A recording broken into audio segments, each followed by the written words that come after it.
Você já reparou que tem casa que parece que não quer que você vá embora, não por hospitalidade, mas por dívida? O povo aqui do interior, no silêncio da noite, conta a história da Dona Mercedes. Ela era uma benzedeira, mas uma benzedeira diferente. Ela não rezava para os vivos. Ela rezava para os objetos que os mortos deixavam para trás. A história começa há uns 40 anos, quando o Mascate passou pela vila. Ele vendia tecidos finos, coisas que os olhos da gente mal viam por aqui. Dona Mercedes, com seu olho treinado para o incomum, comprou dele um lençol branco, imaculado, de um algodão que parecia nuvem. Mal sabia ela o que estava trazendo para dentro de casa. Naquela mesma noite, um som estranho quebrou o silêncio do seu quarto. Era um choro abafado, que parecia vir de dentro do armário de madeira. Com o coração na mão, ela abriu a porta. E lá estava ele, o lençol, não mais liso e perfeito. Bem no meio do tecido, havia um nó cego, apertado de um jeito que força humana nenhuma conseguiria desatar. Parecia que o próprio tecido tinha se contorcido em agonia. Mercedes, que já conhecia as artes do outro mundo, pegou sua faca de cabo de prata, a única coisa que corta laços que não são deste plano, e cortou um nó. No dia seguinte, a notícia correu à vila como um vento frio.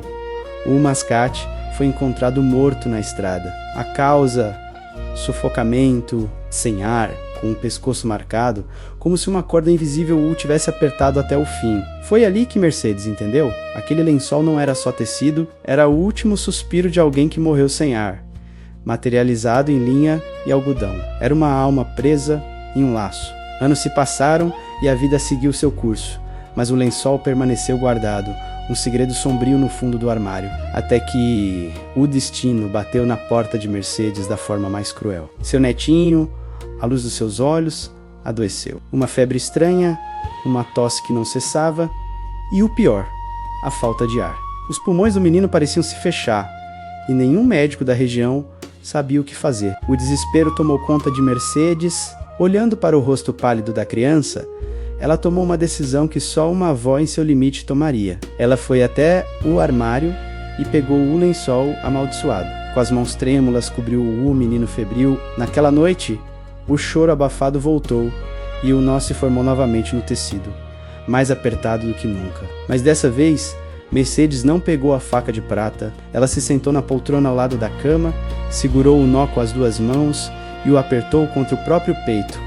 Em silêncio, ela fez uma troca. Ela ofereceu seu fôlego, seu último suspiro, em troca da vida do neto. Ela pediu ao lençol que soltasse o pulmão da criança e levasse o dela no lugar. Dizem os mais velhos que, no exato momento em que o menino acordou na manhã seguinte, respirando fundo e completamente curado, Dona Mercedes foi encontrada na poltrona, sem vida, com a pele azulada, e um pequeno pedaço de retalho branco entalado no fundo da garganta. O mais estranho é que, durante o velório, o lençol simplesmente sumiu. Ninguém nunca mais o viu. Mas a história virou um aviso que passa de geração em geração por aqui. Se você herdar uma peça de roupa, um cobertor, qualquer tecido de alguém que já partiu, encontrar um fio puxado, um nó estranho que você tem certeza que não fez, pense duas vezes antes de desatar. Pode ser que aquela peça ainda esteja segurando o último fôlego de quem não queria ter ido embora.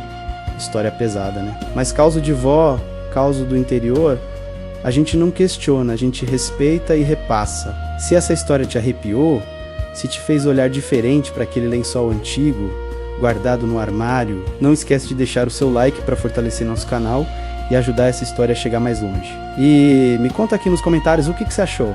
Você acredita nesse tipo de coisa? Compartilhe esse vídeo com aquele amigo ou amiga que adora uma boa história de assombração. E claro, se você é novo por aqui, se inscreve no canal e ativa o sininho para não perder mais nenhum mistério como esse. Antes de ir, quero muito saber quem está me ouvindo agora. Me diz de qual cidade e estado vocês são. E só por curiosidade, que dia e que horas esse vídeo apareceu para você? Eu vou ler e responder todos os comentários. Muito obrigado pela companhia e até a próxima história.